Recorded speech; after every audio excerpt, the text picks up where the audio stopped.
नमस्कार, रोकठोकमध्ये आपलं स्वागत. मी अमोल जोशी. राकेश मारियांसारख्या डॅशिंग अधिकाऱ्याची मुंबईच्या पोलीस आयुक्त पदावरनं अचानक उचलबांगडी झाल्यामुळे सगळ्यांनाच आश्चर्याचा धक्का बसलाय. मुख्यमंत्री देवेंद्र फडणवीस यांनी जपान दौऱ्यावर जाण्याआधी ऐन मध्यरात्री मारियांच्या बदलीच्या आदेशावर सही केली. मारियांना होमगार्ड पोलीस महासंचालक म्हणून बढती दिल्याचं सांगितलं जात आहे. तर त्यांच्या जागी अवघ्या 3 महिन्यांसाठी अहमद जावेद यांना बसवण्यात आलंय. मुंबईचा पोलीस आयुक्त म्हणजे एकदम क्रीम पोस्ट. त्या पदावरून कार्यकाळ संपण्याआधीच मारियांची एवढ्या तडकाफडकी बदली करण्याचं नेमकं कारण काय? शीना बोरा मर्डर केसमध्ये मारियांनी घेतलेला इंटरेस्ट त्यांना भोवलाय का? एकाच मर्डर केसवर लक्ष केंद्रित करण्याची भूमिका मुख्यमंत्र्यांना आवडली नाही का? मग मारियाच यापुढेही शीना मर्डर केसचा तपास करतील असं गृह खात्याचे अतिरिक्त मुख्य सचिव का सांगतायत? 500 कोटींच्या मनी लॉन्ड्रिंग प्रकरणाचा तपास करत असल्यामुळे मारियांना हटवलं का? ललित मोदींची लंडनमध्ये घेतलेली भेट त्यांना महागात पडली का? मारियांच्या बदलीसाठी खरंच दिल्लीतून दबाव होता का? आणि ऐन सणासुदीच्या हंगामात पोलीस आयुक्त झालेले अहमद जावेद अवघ्या 3 महिन्यात पोलीस दलात काय बदल घडवणार? यासारख्या असंख्य प्रश्नांचा वेध आपण घेणार आहोत आजच्या खास रोखठोक कार्यक्रमात. बदली मागे दडलंय काय?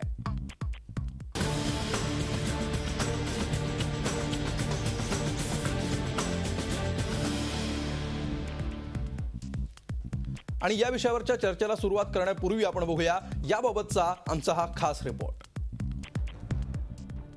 मुंबईच्या पोलीस आयुक्तांची अचानक उचलबांगडी. शीना मर्डर केसमधील अतिउत्साह मारियांना नडला. अहमद जावेदना 3 महिन्यांसाठी आयुक्त का केलं? जाना था जपान पहुंच गए चीन अशी अवस्था सध्या राकेश मारियांची झाली आहे. शीना बोरा मर्डर केसचा त्यांनी डोळ्यात तेल घालून तपास केला. मात्र तपास पूर्ण होण्याआधीच त्यांना पोलीस आयुक्त पदावर पाणी सोडावं लागलं. जपान दौऱ्यावर रवाना होण्याआधी मुख्यमंत्री देवेंद्र फडणवीस यांनी मारियांच्या जागी अहमद जावेद यांना बसवलं.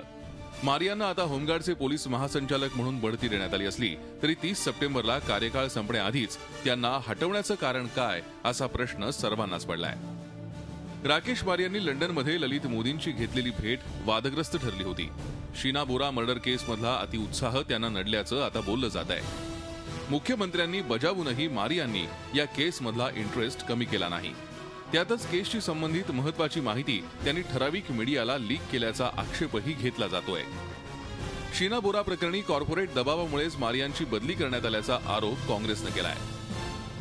पूरे प्रकरण की जांच शुरू हुई तो हो सकता है भारतीय जनता पार्टी जो बड़े बड़े व्यापारियों की पार्टी है, कॉर्पोरेट हाउसेस के इंटरेस्ट को सर्व करने वाली पार्टी है, उसका हित साधने वाली पार्टी है, हो सकता है कॉर्पोरेट हाउसेस का दबाव पड़ा होगा सरकार पे या मुख्यमंत्री पे या दिल्ली से किसी प्रकार का दबाव आया. मात्र शीना मर्डर केसचा आणि मारियांच्या बदलीचा काहीही संबंध नाही असं सरकारनं स्पष्ट केलंय. एवढंच नव्हे तर या प्रकरणाचा तपास यापुढेही मारियाच करतील असंही गृह खात्याच्या सचिवांनी सांगितलंय. तडकाफडकी असं वाटतंय कारण रात्री सीएम साहेब जपानला गेले आणि आता इश्यू झाला. पण ते आपल्या प्रोसेसमध्ये थोडा वेळ लागतो म्हणून काल झालं, नाही तर काही दिवसापूर्वी झालं असतं. उस केस से संबंधित जो अधिकारी थे इन्वेस्टिगेशन की उनकी भी बदली या तबादला हो गई, ये ऐसी कोई वस्तुस्थिति नहीं है. मुंबईचे नवी पोलीस आयुक्त अहमद जावेद अवघ्या 3 महिन्यांनी सेवानिवृत्त होणार आहेत. मग केवळ 3 महिन्यांसाठी त्यांना सीपी करण्याचं कारण काय? त्यांची नियुक्ती करून फडणवीसांचं सरकार आपली सेक्युलर इमेज जपण्याचा प्रयत्न करतंय का? असा सवालही आता उपस्थित होतोय. Bureau report, Zee media, Mumbai. तर असे अनेक प्रश्न आता या बदलीमुळे निर्माण झालेले आहेत आणि याच विषयावर चर्चा करण्यासाठी आपल्या स्टुडिओमध्ये आलेले आहेत काँग्रेस पक्षाचे नेते आणि प्रवक्ते भाई जगताप. त्याचबरोबर त्यांच्या शेजारी आमचे झी 24 तासचे क्राईम रिपोर्टर अजित मांढरे आहेत. मुंबईतून या चर्चेमध्ये सहभागी होत आहेत भारतीय जनता पक्षाचे प्रवक्ते आणि आमदार अतुल भातखळकर. तर पुण्यातून या चर्चेमध्ये माजी पोलीस अधिकारी सुरेश खोपडे सहभागी होत आहेत. चर्चेला आपण सुरुवात करण्यापूर्वी बघूया या भागातला आपला पहिला प्रश्न. राकेश मारियांना शीना बोरा प्रकरण भोवलं का? आजचा आपला पहिला प्रश्न आहे या भागातला. राकेश मारियांना शीना बोरा प्रकरण भोवलं का? आपण सुरुवात करूया अतुल भातखळकर यांच्यापासून. अतुलजी, अचानकपणे राकेश मारियासारख्या एका ज्येष्ठ अधिकाऱ्याची बदली आणि तीही इतक्या तडकाफडकी होते. शीना बोरा प्रकरण त्यांना भोवलं का असा प्रश्न उपस्थित होतोय. काय सांगाल आपण? नाही, मुळामध्ये राकेश मारिया 30 सप्टेंबरला त्यांचं प्रमोशन होऊन ते डीजी या पदावर जाणार होते. त्यामुळे ही बदली काही तडकाफडकी झालीवर अशातला भाग नाही. मुख्यमंत्री काल रात्री जपानच्या 5 दिवसाच्या दौऱ्यावर गेले. दौऱ्यावर जायच्या आधी त्यांनी काही निर्णय घेतले. ज्यांची 30 तारखेला बदली होणार होती आणि 17 तारखेला गणपतीची सुरुवात आहे, त्याच्या आधीपासून बंदोबस्ताचा मोठा विषय असतो. आल्यानंतर ऐन गणपतीत बदली करता येणार नाही. गणपती संपल्यानंतरचा काळ जो आहे तो सुद्धा त्याच कालखंडातला आहे. त्याच्यामुळे जाण्याच्या पूर्वी मुख्यमंत्र्यांनी ही बदली त्या ठिकाणी केलेली आहे. आता फक्त ती तडकाफडकी झाली, याचं कारण याची मीडियात आधी चर्चा झाली नाही. 30 तारखेलाच बदली होणार आहे. काय झालंय की आपल्याला सवय थोडीशी काँग्रेसच्या कारकिर्दीची 10-15 वर्षाची लागली आहे. काँग्रेसच्या कारकिर्दीमध्ये तत्कालीन मुख्यमंत्री आणि उपमुख्यमंत्री म्हणजे त्यावेळचे जे गृहमंत्री असायचे राष्ट्रवादीचे, ते या दोघांच्या भांडणामध्ये IPS ऑफिसरांच्या बदल्या या 2-2, 4-4, 5-5 महिने खळंबल्या जायच्या. त्यामुळे एक बदली नॉर्मल प्रकरणामध्ये नॉर्मल पद्धतीने झालेली आहे. या सवयीमुळे कदाचित आपली ती तडकाफडकी झाली असं वाटत असेल, पण सरकारने सुद्धा खुलासा केलेला आहे की याच्यात तडकाफडकीचा काही मुद्दा नाही. शीना बोरा प्रकरणामधली तथाकथित जास्तीचा इंटरेस्ट त्यांना भोवला अशातलाही भाग नाही. म्हणून सरकारने ही म्हटलंय पत्रक काढून की जर का अशा प्रकारच्या बातम्या आल्या असतील तर त्याचं खंडन सरकारने केलेलं आहे की ते जरी होमगार्ड DG असले तरी सुद्धा या प्रकरणामध्ये त्यांचं जे काही लक्ष असेल ते लक्ष कायम राहील अशा प्रकारचा खुलासाही सरकारने केलाय. त्यामुळे मला असं वाटतं की एक स्वाभाविक प्रशासकीय बदली जी 30 तारखेला त्यांचं प्रमोशन होणार होतं ती योग्य वेळेमध्ये योग्य कारणाकरता केलेली बदली आहे विथ प्रमोशन. ठीक आहे. तुमच्या या स्पष्टीकरणातून अनेक प्रश्न निर्माण होत आहेत, त्याच्याविषयी आपण बोलूयाच. मात्र पहिल्यांदा आपण सगळ्यांच्या पहिल्या प्रतिक्रिया काय आहेत ते आपण जाणून घेऊया. भाई भातखळकर असं सांगतायत की आता सरकार बदललंय, जुन्या सवयी बदला. काय वाटतं तुम्हाला? नाही, त्यांचं योग्य वेळी योग्य बदल्या वगैरे वगैरे जे काय ते म्हणत आहेत ते एक गोष्ट प्रामुख्याने विसरले. महाराष्ट्राच्या इतिहासामध्ये पहिली वेळ असं झालंय एक DG कमिशनर म्हणून आला. हे महाराष्ट्राच्या इतिहासात कधीही नाही झालं. बरोबर आहे, त्यांचं सरकार वेगवान सरकार, योग्य वेळचं सरकार, योग्य हे सगळं ते बरोबर आहे. त्यांचं म्हणणं अगदी बरोबर आहे. कारण तुमचा जो प्रश्न आहे तो प्रश्न मुळात महत्वाचा आहे. शीना बोराचं प्रकरण 3 वर्षानंतर त्याची सगळी सांगड घालणं, त्यानंतर त्या प्रकरणाला कायद्याच्या चौकटीत बसवण्यासाठी रात्रंदिवस प्रयत्न करणं आणि ते यामुळे ज्यांच्या पैशावर ज्यांच्या आशीर्वादाने यांचं सरकार आलंय कॉर्पोरेट वर्ल्डच्या, ते हादरलेत ना सगळे. अजून काही लोकांच्या अरेस्ट झाल्या असत्या 100% होतील सुद्धा अजून. आणि म्हणून ह्यांचं ते योग्य वेळेला योग्य प्रकारे जे काय त्यांचं म्हणणं आहे भातखळकरांचं, मी सहमत आहे त्यांच्या मताशी. काय बरोबर आहे तुमचं. म्हणजे या राज्यामध्ये असे अनेक पायंडे या 9 महिन्यामध्ये आपण पाडलेले आहात, भविष्यातही पाडा, काही हरकत नाही. आमचं काय म्हणणंच नाही ना या गोष्टीला. परंतु एक गोष्ट मात्र नक्की की या मुंबईचा कमिशनर म्हणजे त्या अख्ख्या जगाचं लक्ष या भारताच्या औद्योगिक आणखीन आर्थिक राजधानीवर असतं. आणि जगभराच्या ज्या काही उलाढाल्या आपण अगदी पाहिल्यात ह्या मुंबईच्या ह्याच्यात नव्हता. आणि त्यामुळे एक असा कर्तव्यदक्ष अधिकारी ज्यांना अशा पद्धतीने हे करणं हे तितकंसं, हा जरी सरकारचा अधिकार असला तरी, आणि त्यांचं जे म्हणणं आहे ते फक्त एवढंच सांगतो. आज तारीख आली किती? 8. अजून 20 दिवसाने कायचं घडलं असतं? 17 तारखेला गणपतीने 27 तारखेला विसर्जन. उलट नवीन येणारा अधिकारी या सगळ्या गोष्टीचं हे करत असताना कित्येक वेळेला आपण हे खेळ सेन्सिटिव्ह सगळे आहेत आपले मुद्दे. त्यामुळे त्यांचं जे असं जे म्हणणं आहे योग्य वेळी योग्य काय ते योग्य आहे, बरोबर आहे त्यांचं. शेवटी याच्यापेक्षा काही भाजपकडनं आम्ही अपेक्षित करत नाही. अतुल भातखळकर बोट वर करताय. अतुलजी येतो तुमच्याकडे. आपण आधी पहिल्या प्रतिक्रिया सगळ्यांच्या घेऊया. सुरेश खोपडे सरांकडे आपण जाऊया. मला फक्त भाईंना मला 2च गोष्टी सांगू दे की पहिली गोष्ट त्यांचा इतिहास कदाचित कच्चा असेल किंवा ते ठरवून चुकीचं बोलत असतील की महाराष्ट्राच्या इतिहासात हे पूर्वी अनेकदा घडले आहे की CPची पोस्ट ही DGच्या 2 मिनिटं अनेकदा घडलेला आहे. ऐकून घ्या. आणि आपण जो अनामी रॉय यांना DG करत असताना जे काही अभूतपूर्व गोंधळ घातलेले आहेत हे महाराष्ट्राचा इतिहास विसरलेला नाही. दुसरा मुद्दा, आपल्या कारकिर्दीमध्ये मुंबईचा CP हा त्याचा कार्यकाळ संपल्यानंतर काही तासात तुम्ही त्याला अटक केलेली आहे, हे लक्षात घ्या. आणि तिसरा मुद्दा, शीना बोरा केस प्रकरणामध्ये प्रकरण 2012चं आहे, तेव्हा आपलं सरकार होतं, तेव्हा रायगडच्या पोलिसांनी काय केलं या प्रकरणामध्ये? पकडा ना त्यांना. त्याला जबाबदार कोण आहे? त्यामुळे जे कोण असेल त्यांना पकडा. ही तुमची पापं जी आहेत ही पापं आता आम्हाला साफ करावी लागतायत. त्यामुळे असं चुकीचं काही सांगू नका. असं अनेकदा घडलेलं आहे नाही. की पोस्ट डीजीच्या लेवलला नाही. अपग्रेड करायची आणि त्या नाही. ठिकाणी डीजीचा फक्त मनुष्य बसवतो. त्याला त्याची जोडून. अनेक उदाहरणं मी देऊ शकतो. नाही द्या, उदाहरणच द्या तुम्ही, महाराष्ट्रालाही कळू द्या. एकच गोष्ट सांगतो, पसरीच्यांच्या देतो वेळेला, ना, मी अनामी रॉयचं उदाहरण दिलं ना. पसरीच्यांच्या वेळेला ज्या अनेक वेळेला उदाहरणं देऊ अशी शकतो. घटना घडली हा. आणि ते पसरीच्या जेव्हा 2 महिन्याकरता मुंबईचे हे बंद झाले, त्यावेळेला सरकारने एक ॲफिडेव्हिट दिलंय कोर्टामध्ये आणि त्यांनी सांगितलंय डीजी रँकचा कोणी अधिकारी हा परत सीपी बनणार नाही. हे सरकारने दिलेलं ॲफिडेव्हिट आहे. आता सरकार कुणाचा हा त्याच्यात महत्वाचा विषय नसतो. म्हणजे त्यापूर्वी असा ॲफिडेव्हिट देण्यापूर्वीच्या सगळी झालंय. उदाहरणं भातखळकर देतात असं तुमचं म्हणणं? शक्यता आहे आणि मी सांगितलं एका दुसऱ्या त्या ज्या घटना आहेत त्या मी सांगितल्या, परंतु ज्या वेळेला, आणि ही जी घटना मी सांगतो ही 2004 उदाहरणं आहेत, अनेक. आणि म्हणून त्यांनी म्हणजे ही काय अपवादात्मक बदली नाहीये नाही, असं अपवादात्मक भातखळकरांचं यासाठी म्हणणं आहे. नाही, ही अपवादात्मकच आहे, कारण सरकारने एक ॲफिडेव्हिट फाईल केल्याच्या नंतर मग सरकार म्हणजे काय की आम्ही डीजी रँकचा माणूस हा परत सीपी म्हणजे ॲफिडेव्हिट फाईल केल्यानंतरची ही पहिली घटना फर्स्ट म्हणून तर म्हटलं मी, पहिली घटना आहे. ठीक आहे. याच्यावर काही प्रतिवाद भातखळकरांकडे एक आपण विचारूया. मात्र विचारा. त्यापूर्वी आपण सुरेश खोपडे सरांकडे म्हणजे जाऊया. आमचा इतिहास सुधारेल. ठीक आहे. खोपडे सर, रविवारी मुख्यमंत्री सगळ्या माध्यमांमध्ये असं विधान करतात की मुंबईमध्ये इतरही अनेक प्रश्न आहेत, त्यांच्याकडे सुद्धा लक्ष दिलं गेलं पाहिजे.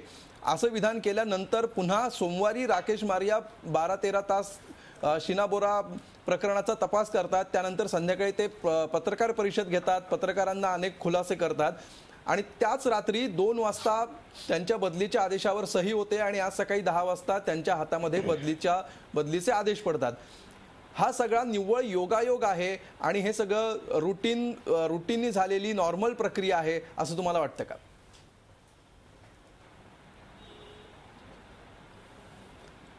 ही काही नॉर्मल प्रक्रिया नाही आणि ही खरोखरच तडकाफडकी बदली आहे आणि सगळ्या पोलीस दलांना तो शॉक बसलेला आहे आणि पुन्हा ही अभूतपूर्व अशी आहे की खरं तर त्यांना प्रमोशन जर द्यायचं होतं तर त्या जागेवरती त्यांना डीजी करून त्यांना कमिशनर ठेवता आलं असतं. बरोबर आहे, बिलकुल. जे जावेद अहमद आलेले आहेत तर ते डीजीचे ऍडिशनल डीजी म्हणजे डिमोशन करून त्यांना ते पोस्टवरती आणलेलं आहे. असा प्रकार पूर्वी झालेला नाही. आणि मग याचं कारण जे असलं पाहिजे की शीना बोराचं प्रकरण तर आहेच.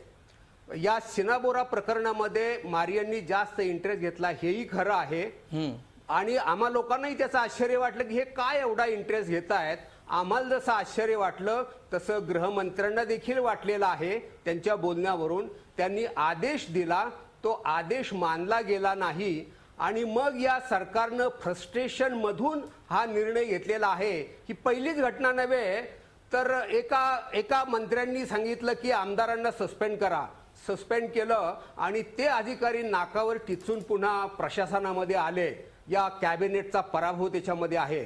परवा एका मंत्र्यानं सांगितलं की आमचा अधिकारी ऐकतच नाहीत आणि अशी अवस्था झालेली आहे की या नवीन मंत्रिमंडळाला नोकरशाही आणि वरिष्ठ नोकरशाह कसे सांभाळायचे, त्यांच्याकडून काम कसं करून घ्यायचं हे माहीत नसल्यामुळं आता नाकापेक्षा मोती जड झालेला आहे. अधिकारी शिरजोड झालेत आणि मग त्यांना कामातून वचक ठेवण्याच्या ऐवजी तडकाफडी बदल्या करून त्यांच्यावरती वचक ठेवण्याचं काम या सरकारनं सुरू केलेलं आहे असं मला याच्यामध्ये वाटतं आहे.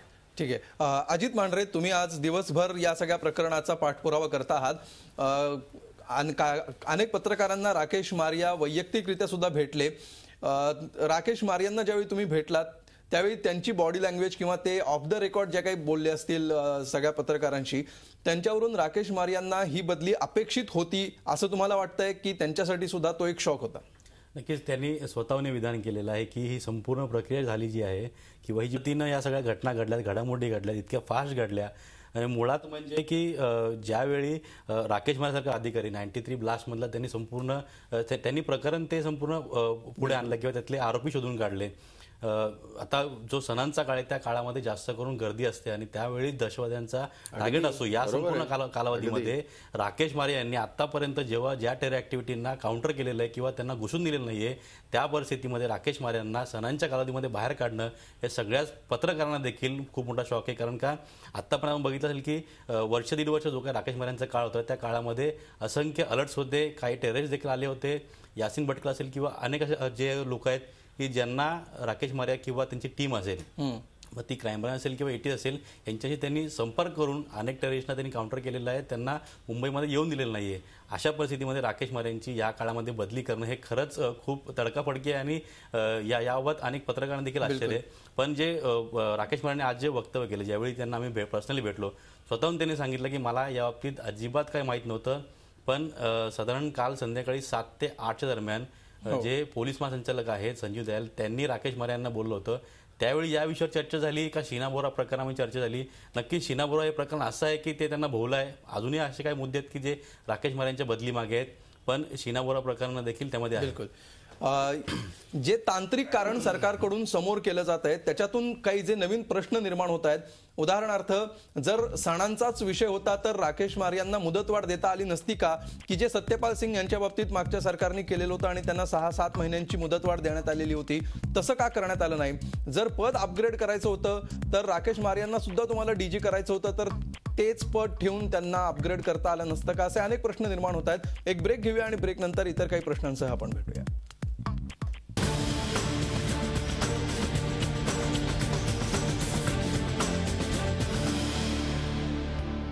बदली मागे दडलंय का या विषयावर आपण चर्चा करतो आहोत आणि या दुसऱ्या भागातला प्रश्न आता आपण बघूया.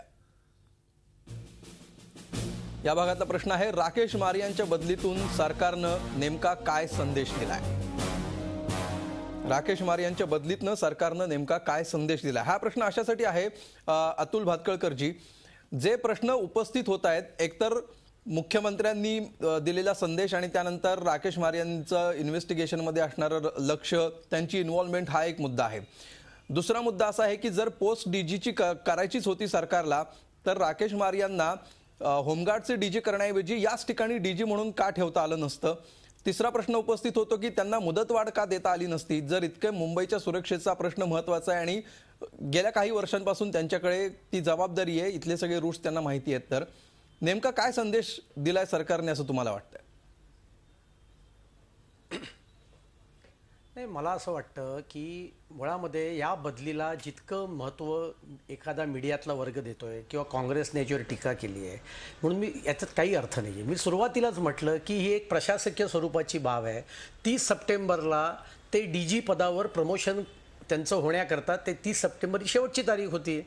30 सप्टेंबरला फक्त बदली करायची ऐवजी त्याच्या एक 15-20 दिवस आधी बदली केली आहे. मध्ये 10-12 दिवसाचा गणेश उत्सवाचा मोठा कालखंड आहे आणि त्याच्या आधी एक नवीन CP हा मुंबईमध्ये सरकारने आणलेला आहे. आता ते एवढे चांगले होते का, ते वाईट होते का, मग ते नवीन आणले तर त्यांनाच का नाही ठेवलं, यात काही मुद्दा नाही आहे. हा यातून संदेश असेल तर एवढाच आहे की पोलीस दलाची जी अनेक दुखणी आहेत त्याच्यामध्ये पोलीस दल हे इन्स्टिट्यूशनलाइज करण्याची आवश्यकता आहे. एखाद्या व्यक्तीमुळे या मुंबई शहरातली सुरक्षा राहिली आहे आणि ती व्यक्ती CP नसली तर मुंबई शहर असुरक्षित होणार आहे असं म्हणणं हे पूर्णतः चुकीचं आहे. मुंबई सुरक्षित आहे त्याचं कारण मुंबई दलाचा जो पोलीस फोर्स आहे, नेतृत्वाला महत्त्व असतंच, तो काही मुद्दा नाही आहे. पण 30 सप्टेंबरला त्यांचं प्रमोशन होणार होतं, ते 15-20 दिवस आधी प्रमोशन झालं कारण मध्ये गणपतीचा मोठा कालखंड होता. खोपड्यांनी असं म्हटलं की आता या सरकारला नोकरशाहीवर वकूफ ठेवता येत नाहीये. ते जे उदाहरण देत आहेत ते उदाहरण पूर्णतः चुकीचं उदाहरण आहे की मंत्र्यांनी सदनामध्ये त्या विषयावर आमदारांकडनं मागणी आल्यानंतर त्यांना निलंबन करू अशा प्रकारची घोषणा केली. पण हे भ्रष्टाचाराचं प्रकरण उघडकीला आल्यानंतर एका महसूल अधिकाऱ्याच्या नेतृत्वाखाली एक समिती याची नेमली होती. त्या अधिकाऱ्याने या अधिकाऱ्यांना सस्पेंड करू नये अशा प्रकारचा निर्णय दिलेला होता.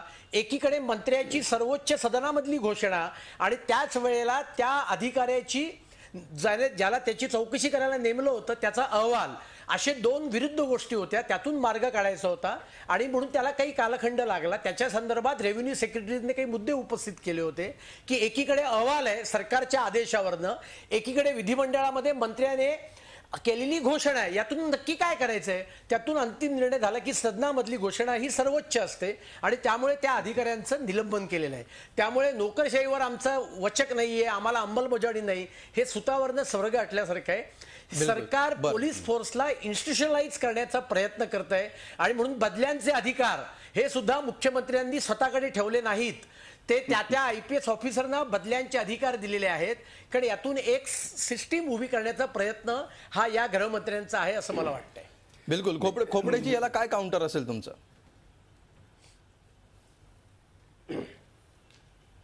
नाही, माझं म्हणणं तर अगदी स्पष्ट आहे. हे प्रशासन हा एक असा फुरफुरणारा अरबी घोडा आहे आणि त्याच्यावरती तुम्हाला मान जर मारायची असेल तर तुम्हाला तेवढी तरबाज जॉकी पाहिजे. आणि दुर्दैवानं म्हणजे मला व्यक्तिशः कोणाबद्दल बोलायचं नाही, कारण आम्ही 35 वर्षे आमच्या खांद्यावर बसलेले कॅबिनेटचे लोक पाहिले आहेत. तर तुम्हाला ती मांड असेल तरच खालचे लोक ऐकतील आणि तुम्हाला तो प्रशासन चालवता येईल. आता त्यांनी सांगितलं की मंत्र्यांनी काहीतरी घोषणा केली. घोषणा करणं हा देखील एक अनुभवाचा भाग असतो की त्याचे रिपरकेशन्स काय होतात, त्याचे परिणाम काय होतात. कुणाला दोष देण्याचा भाग नाही, परंतु कॅबिनेट चालवण्याचा जर पूर्वीचा अनुभव असेल तर हे ज्यांनी 60-60 वर्ष इथं खात्यात काम केलेले या नोकरशहांना हाताळणं सोपं जातं. दुर्दैवानं नवीन माहिती असल्यामुळे या लोकांना माहिती असते खात्याची, ती मॅक्रो लेवल म्हणजे वरवरची असते.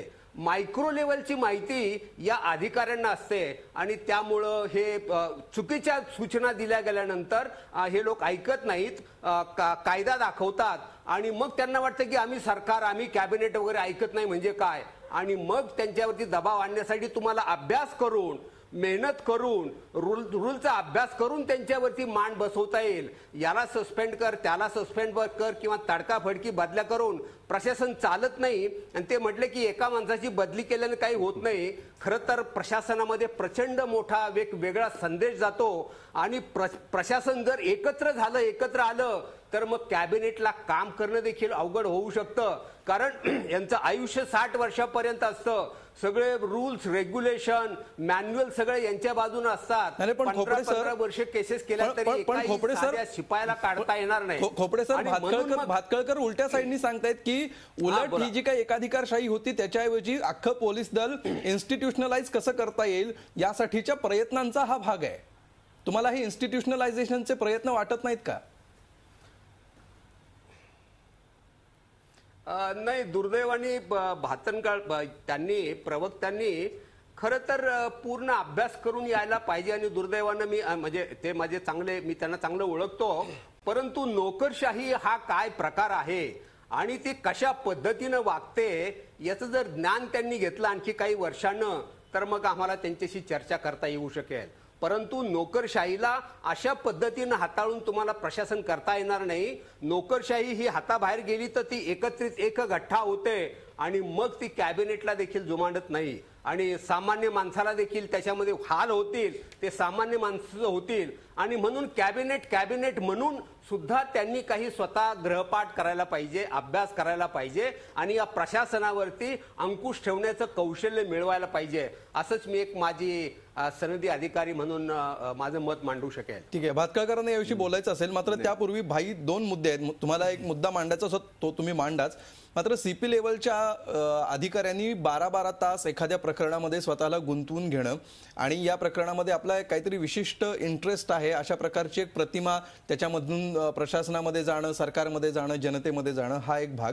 आणि त्याच वेळी इतर जी मोठी आता दारूकांडासारखी जी प्रकरणं होतात त्यामध्ये मात्र एवढी तत्परता दाखवलेली दिसत नाही. ह्या सगळ्या गोष्टींचा सुद्धा सरकारी पातळीवरून विचार करताना या सगळ्याची दखल घेतली जात असावी. नाही, पहिलं म्हणजे भातखळकरांचं जे काय ते इतिहास, भूगोल, नागरिकशास्त्र ते सांगतात आहेत म्हणून मी म्हटलं त्यांनी स्वतःचा इतिहास, भूगोल तो पहिला चेक करून घ्यायला हवा. प्रशासन हा एक वेगळा विषय, खोपडे म्हणाले ते खरं आहे. आणि प्रशासन हा जोपर्यंत त्याच्यावर तुमचा पूर्णतः वकूफ राहत नाही तोपर्यंत ते चालत नाही. आणि ह्याच्या अगोदरही आम्ही आता ह्या प्रकरणामुळे बोलत नाही, आम्ही अनेक वेळेला सांगितलं की मुख्यमंत्र्यांनी पूर्ण वेळ तिथे मंत्री द्यायला हवा, या विशेषतः या डिपार्टमेंटला. ह्याच्या अगोदरही आम्ही म्हटलंय, सभागृहात बोललोय, इथे सुद्धा काही चर्चेमध्ये आम्ही बोललोय. म्हणून त्या भातकळकरांच्या त्या बदल्या ते ह्याच्यात मी जात नाही. तो छोटासा विषय आहे, ते डायव्हर्ट करतात, त्यांना ते शिक्षण दिलेलं असतं. अर्थात ते खोपडेंनी तो विषय काढला म्हणून तो त्यांनी बोलले असतील कदाचित. फक्त एवढं सांगतो भाई त्याच्यावर बोलणं तुम्हाला खूप अवघड आहे. नाही, मला काहीच अवघड नाही. त्याचं कारण असं आहे, मला काय अवघड आहे हे जर तुम्हाला कळायला लागलं तर मला वाटत नाही बघून भविष्य सांगण्यावर तर अजिबात विश्वास ठेवत नाही. आणि तुमच्यासारख्या छोट्या अळकुंडाने पिवळ्या होणाऱ्या लोकांवर तर अजिबात विश्वास ठेवत नाही. त्यामुळे मला लागतच नाही, गोष्टी लागतच नाही. फक्त आपलं लपवण्यासाठी बदल्यांचे अधिकार कर्तृत्व जे आहे गृहमंत्र्यांनी मुख्यमंत्र्यांनी स्वतःकडे का ठेवले, असला सगळा प्रकार करत असा ते तुम्ही त्याचे डेलिगेशन ऑफ पॉवर का नाही महाराष्ट्र बघतोय. आपण कदाचित महाराष्ट्राला माहिती पण आहे, काय कळलं की नाही? महाराष्ट्राला हे माहिती आहे. पुण्याच्या तत्कालीन सीपीने गृहराज्यमंत्र्यांच्या विरोधात पत्रकार परिषद घेतली होती, तरी सुद्धा त्या पुणे सीपीचं काही वाकडं करू शकले नाहीत, कारण त्याला अजित पवारांचा आशीर्वाद होता. त्याला आर पाटील काही करू शकत नव्हते. महाराष्ट्राला सगळं माहिती आहे. तुमच्या काळातल्या बदल्या 6 महिने खोळंबलेल्या आहेत IPS अधिकाऱ्यांच्या, लक्षात घ्या. हा, आता असं आहे की याच्यामध्ये या प्रश्नाचं उत्तर द्या की तुम्ही बदल्यांचे अधिकार डेलिगेट का नाही केले? नाही, माझं म्हणणं, आता तुम्ही ते डेलिगेट केल्यावर हे जे काय घडतंय किंवा तुम्ही घडवताय, काय तुम्हाला सवय आहे, तुम्हाला लढण्याची सवयच नाही. तुम्हाला नेहमी कुणाचा तरी खांदा वापरायचा. आपण तुम्हाला एक मिनिट, जेव्हा त्याने एखादा प्रश्न जर हे केला, त्याचं जर उत्तर नसेल तर मला बोलू नका तुम्ही. मी तुम्हाला नाही सांगतो, त्याचं कारण असं आहे, त्यांचा मुद्दा तुम्हाला कळला असेल, मी अनाडी आहे, मला कळला नसेल, तुम्ही हुशार आहात. त्यामुळे तुमची भाजपची सवय आहे कोणाचा तरी खांदा वापरून लढण्याची, तुमची डायरेक्ट लढण्याची सवयच नाही, कारण तुमच्या DNA मध्ये नाहीये. आणि म्हणून तुम्ही आता हे इन्स्टिट्यूलायझेशन, आणखीन जे काय अधिकार वगैरे जे म्हणताय ना, त्या अधिकाराचंच हे फलित आहे. एक कर्तव्यदक्ष अधिकाऱ्याला मुंबईच्या या सगळ्या याच्यापासून दूर ठेवायचं. आणि 3 महिने ज्या अधिकाऱ्याला राहिलेत, 3 महिने कुठची कायदा सुव्यवस्थेचा तुम्ही फारसा विचार केलाय, कुठच्या सणांचा तुम्ही विचार केलाय? या 3 महिन्यामध्ये सगळे सण काय संपणार आहेत का? आणि म्हणून तुम्ही जे सांगताय एकीकडे की त्यांचं हे होतं, ड्यू होतं प्रमोशन, ते बरोबर आहे. मग DGच आणला ना तुम्ही खाली, मग याच अधिकाऱ्याला अधिकचा हे देऊन, जे याच्यापूर्वी अनेक वेळेला घडलेला आहे, इतिहास आहे, का केलं नाही? हा आमचा साधा प्रश्न. त्याच्यासाठी हे सगळं जे काय तुम्ही म्हणताय, ज्याच्यामध्ये काही तथ्य असण्याची शक्यता सुद्धा आहे, मी नाकारत नाही, परंतु त्याचं आम्ही भोगलं, त्याच्यासाठी आम्हाला लोकांनी लांब ठेवलं. परंतु जे काय तुम्ही म्हणताय 15 वर्षातलं, या 9 महिन्यातलं जे हे काय दिसतंय, ते जे याच्या महाराष्ट्राच्या जनतेसमोर आहे, त्याचा मी इथे उल्लेख करतोय. आणि म्हणून आघाडी सरकार आपण हे सांगण्याचा प्रयत्न करू नये. आघाडी सरकारच्या काळात झालेल्या चुका हे आत्ताच्या बदलीचं समर्थन किंवा जस्टिफिकेशन कसं काय ठरू शकतं भातकळकर? नाही, मी असं अजिबात म्हटलं नाहीये. मुळामध्ये आत्ताच्या बदलीचा जस्टिफिकेशनचा काही मुद्दाच होत नाहीये. जो मनुष्य 30 सप्टेंबरला ज्याचं प्रमोशन होणार होतं, त्याची बदली गणपतीचा उत्सवाचा कालखंड लक्षात घेता आणि पुढे 5 दिवस लक्षात घेऊन अतुल भातकळकर, साधा प्रश्न असा आहे, ज्यांना 2 शक्यता, या 2 शक्यतांचा विचार का केला गेला नाही? त्यातली शक्यता नंबर 1 ही आहे की त्यांना मागच्या प्रमाणे मुदतवाढ देता आली असती, 6 महिने 7 महिन्यांची मुदतवाढ देता आली असती. हा एक पर्याय सरकार पुढे होता. आणि दुसरा पर्याय असा होता की त्यांना तुम्ही DGच केलं. त्यांना जर तुम्हाला DG करायचं होतं आणि ह्या पोस्टवर सुद्धा DG आणायचा होता, DG करून कंटिन्यू का करता आली नाही? एखादा मराठी ऑफिसर नाही मिळाला का तुम्हाला? का DG का आणला? हा नवा मुद्दा येतोय.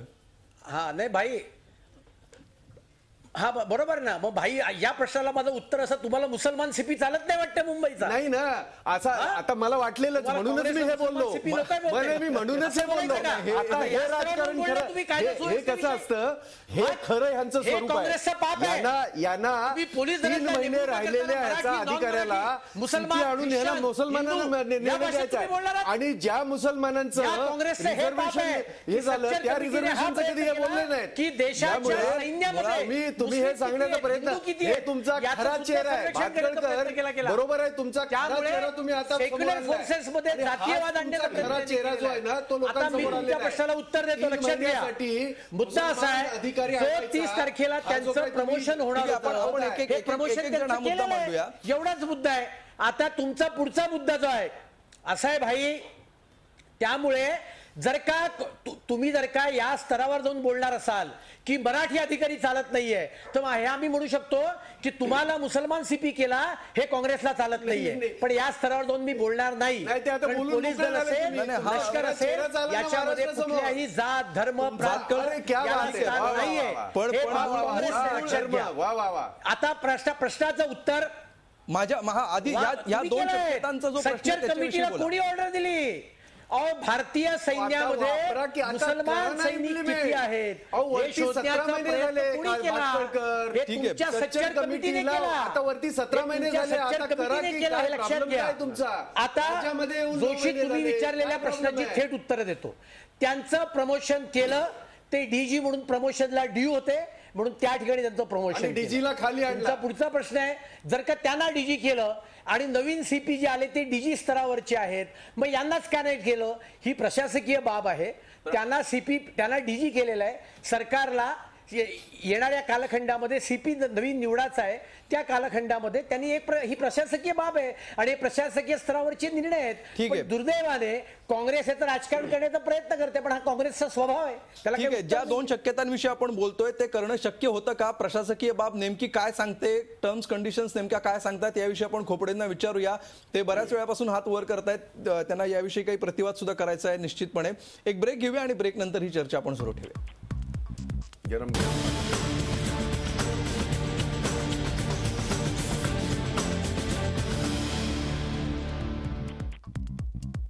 बदली मागे दडले का याविषयी आपण चर्चा करतो आहोत. मागच्या भागातल्या चर्चेमध्ये सुरेश खोपडेंना काही मुद्दे मांडायचे होते. खोपडेजी बोला, 2 मुद्दे आहेत. एक मराठी विरुद्ध मुसलमान असा एक नवीनच वाद या ठिकाणी मागच्या सेगमेंटमध्ये आपल्याला बघायला मिळाला, आणि दुसरा मुद्दा की राकेश मारिया यांची बदली टाळता येणं सरकारला शक्य नव्हतं असं तुम्हाला वाटतं का?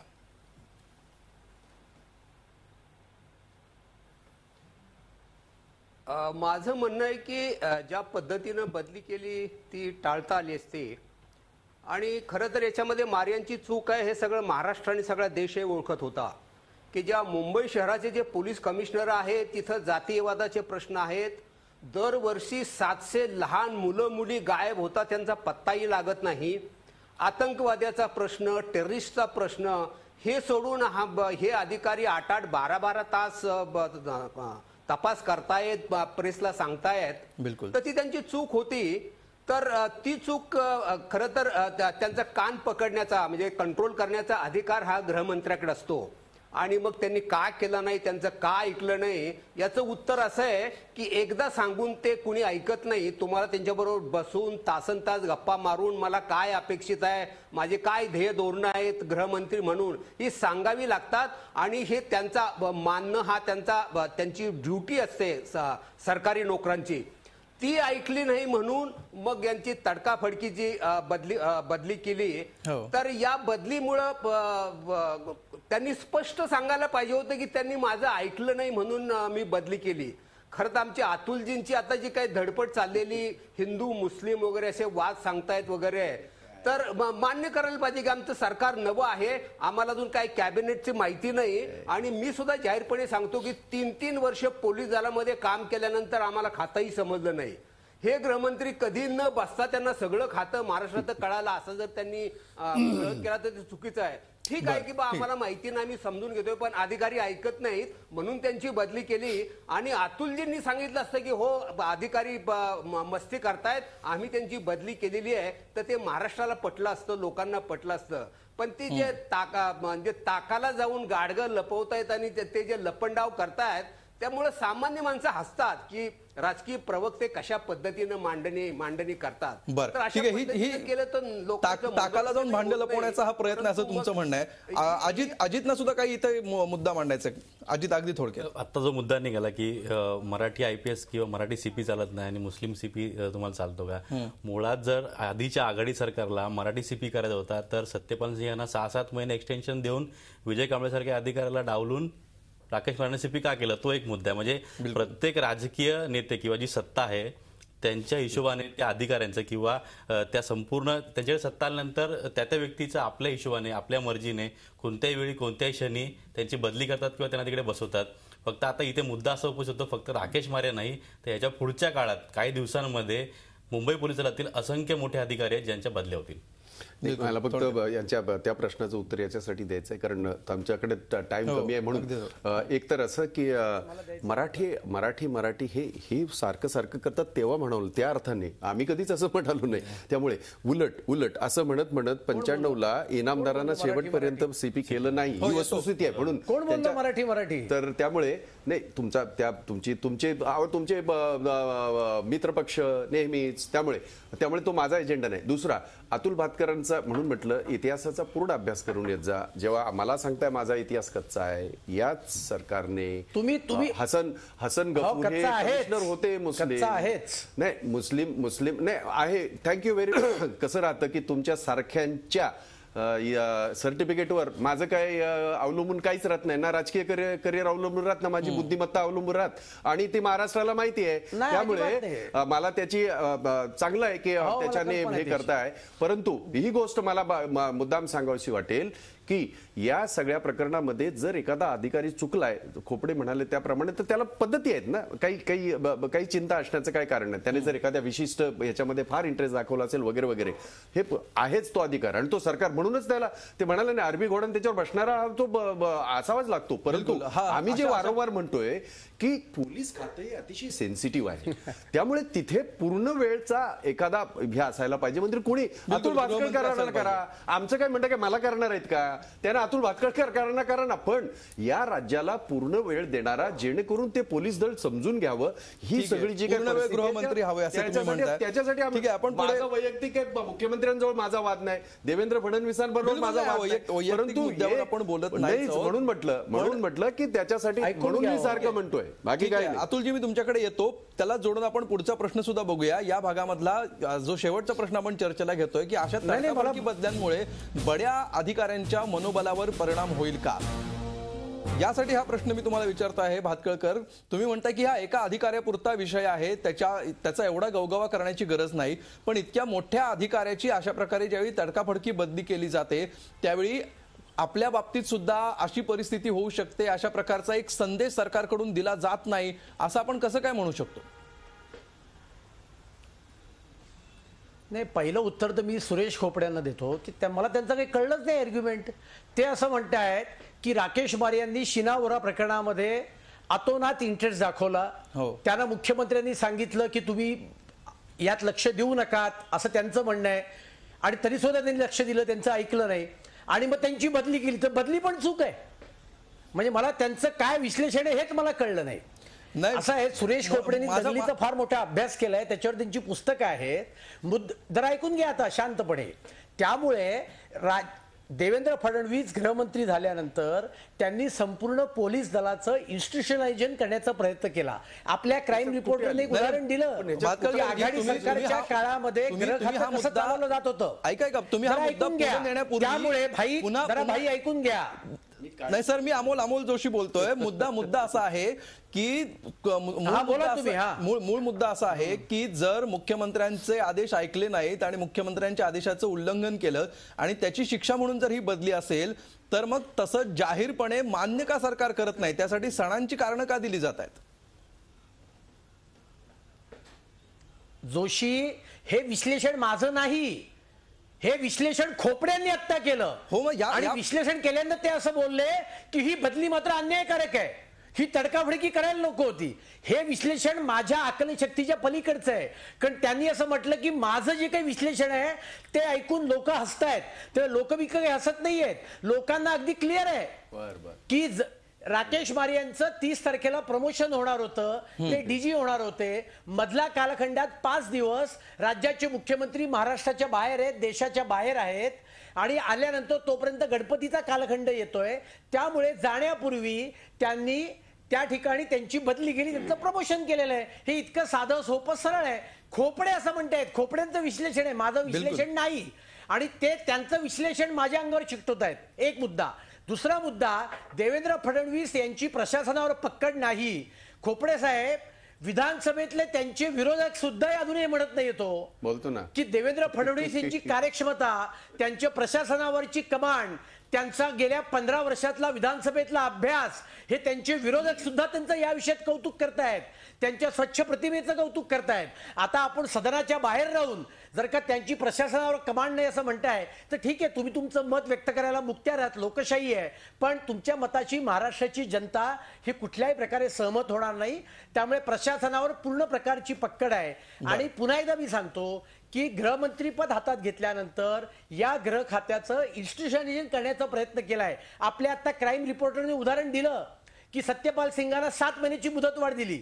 कशाकरता मुदतवाढ दिली? तो विजय कांबळ्यांचा चान्स हुकावा असं लोकांना वाटावं किंवा त्यांना वाटलं असेल आणि म्हणून त्यांना मुदतवाढ दिली. हा इन्स्टिट्यूशनल प्रश्न. तुमचा जो मुद्दा आहे की राकेश मारियांनाच का नाही मुदतवाढ दिली, असा मुद्दा नसतो. एका अधिकाऱ्याला मुदतवाढ, एका अधिकाऱ्याला पोलीस दलाचं सगळं भवितव्य अवलंबून आहे. अशा प्रकारची स्थिती जर का असेल तर ती स्थिती चुकीची आहे. तिकडे जॉईंट सीपी क्राईम आहे, joint CP law and order आहे, इतके पोलीस अधिकारी आहेत, डीसीपी आहेत, ऍडिशनल सीपी आहेत, इतका मोठा पोलीस फोर्स आहे.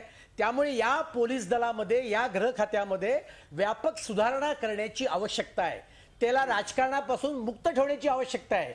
आणि मराठी मुसलमान हा वाद मी आणलेला नाहीये, तो काँग्रेसने आणलाय. आणि म्हणून मी असं म्हटलं की ते जर का असं युक्तिवाद करतायत की मराठी अधिकारी का नाही आणला, तर मग आम्ही असा युक्तिवाद करायचा का आता की मुसलमान IPS अधिकारी आणला म्हणून काँग्रेसला वाटतंय? अशा खालच्या स्तरावरचा युक्तिवाद आम्ही करणार नाही. आमच्या मनामध्ये हे पाप नाही, पाप काँग्रेसचं आहे. अतुल भातखळकर, हसन गफूर हे मुंबईचे कमिशनर होते आणि ते काँग्रेसने चालले होते. माहिती करता सांगतो इतिहास, परत एकदा इतिहास. हेच तुम्हाला सांगतोय. अहो भाई, तुम्हाला भाई मी काय म्हटलं, आत्ता विधान कोणी केलं? मराठी IPS सीपी का नाही केला? हे विधान कोणाचं होतं? हे विधान तुमचं होतं. तुमच्या या विधानाला प्रत्युत्तर म्हणून मी असं प्रत्युत्तर केलं आणि पुढे हेही म्हटलं की अशा खालच्या स्तरावर जाऊन आम्ही बोलणार नाही. पण तुम्ही बोलत नाही. ठीक आहे, याच्यावर आपण अख्खा एक सेगमेंट चर्चा केलेली आहे. आणि या कमिटीने लष्करामध्ये किती मुसलमान आहेत हे शोध घ्यायचा प्रयत्न केलेला आहे. हा या देशाचा बिलकुल भातखळकरजी तुमचा बदलू शकत नाही. बिलकुल तुमचा युक्तिवाद लक्षात आलेला आहे. आपल्या कार्यक्रमाची वेळ संपत आलेली आहे. शेवटी आपण सुरेश खोपडेंकडे जाऊया. खोपडे सर, 2 मुद्दे आहेत. एकतर जो प्रश्न आपण विचारतोय की अशा बदल्यांमुळे इतर अधिकाऱ्यांच्या मनोबलावर परिणाम होऊ शकतो का, आणि त्यातली दुसरी एक अजून महत्वाची गोष्ट म्हणजे बदली झाल्यानंतर सुद्धा जी शीना बोरा केस आहे त्याचा तपास मात्र मारियांकडेच राहील असं देखील सरकारकडून जाहीर करण्यात आलेलं आहे. मुंबईचे CP म्हणून ज्या प्रकारे ते या केसचा तपास करू शकले असते, ज्या परिणामकारकतेने आणि वेगानं, तितक्याच सक्षमपणे ते होमगार्डचे DG असताना या प्रकरणाचा तपास करू शकतील असं तुम्हाला वाटतं का?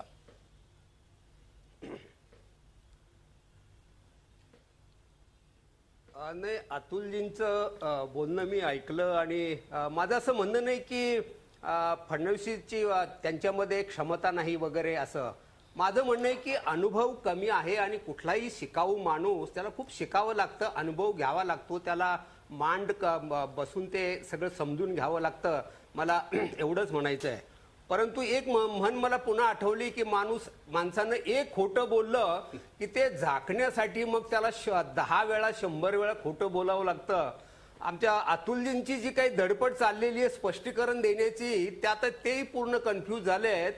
ती इन्स्टिट्यूशनलायझेशन म्हणजे काय करायचं, त्याच्यानंतर मग हिंदूचं काय, मुस्लिमचं काय, इकडचं काय, मोठं कन्फ्युजिंग उत्तर आहे. तर माझं एवढंच म्हणणं आहे की अशा प्रकारच्या बदल्या केल्यामुळं प्रशासनाच्या मनोधैर्यावरती खूप मोठा परिणाम होतो. कारण सामान्य शिपायाला वाटतं की कमिशनरला तडकाफडकी बदल तर माझं काय, आणि मग रस्त्यावरचा कोणीही सामान्य माणसानं दम दिला तर त्याला घाबरतो आणि म्हणून सगळे प्रशासनाची कार्यक्षमता ढासळते. हे आम्ही स्वतः अनुभवातून घेतलेलं आहे. आणि त्यानंतर मग हा जर तपास मारियांच्याकडे दिला तर त्याचंही गुपित काही समजत नाही खरं म्हणजे. परंतु ते तपास करतील याच्याबद्दल वाद नाही.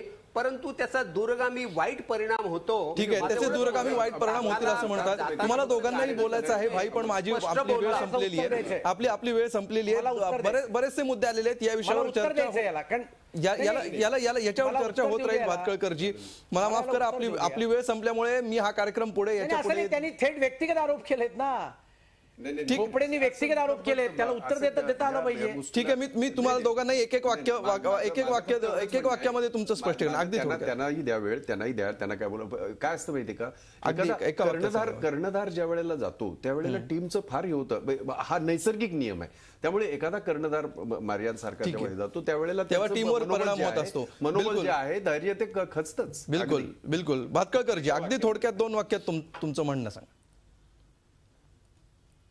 नाही, मी पुन्हा सांगतोय की इन्स्टिट्यूशनलाइज करण्याचा प्रयत्न, याचा अर्थ असा आहे, खोपडे IPS अधिकारी होते.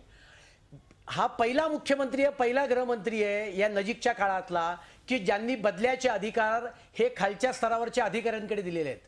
बदल्या तुम्हाला पाहिजे तसे ऑफिसर तुम्ही अपॉइंट करा, पण तुम्ही हा मुद्दा तुम्ही आधी मांडलेला आहे, तपासाकरता अकाउंटेबल आहात. नाही, त्यांच्या प्रश्नाला उत्तर देतोय मी. एक मुद्दा, आणि हिंदू मुस्लिम वाद मी निर्माण केलेला नाहीये, मराठीचा वाद भाई जगतापांनी निर्माण केला. त्याला फक्त मी एक लॉजिक म्हणून उत्तर दिलंय. आमच्या मनामध्ये असलं पाप नाही, हे लक्षात घ्या. ठीक आहे, आमच्या मनामध्ये असलं पाप नाही असं स्पष्टीकरण सत्ताधारी पक्षाच्या वतीनं देण्यात येत आहे.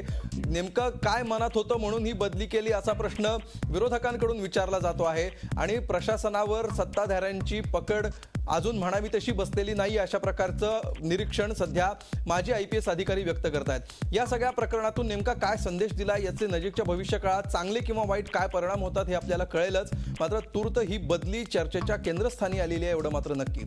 या चर्चेत सहभागी झाल्याबद्दल 4ही मान्यवरांचे आभार. रोखोकमध्ये आज आम्ही इथेच थांबतोय. ताज्या बातम्यांसाठी पाहत रहा झी24 तास. रहा एक पाऊल पुढे.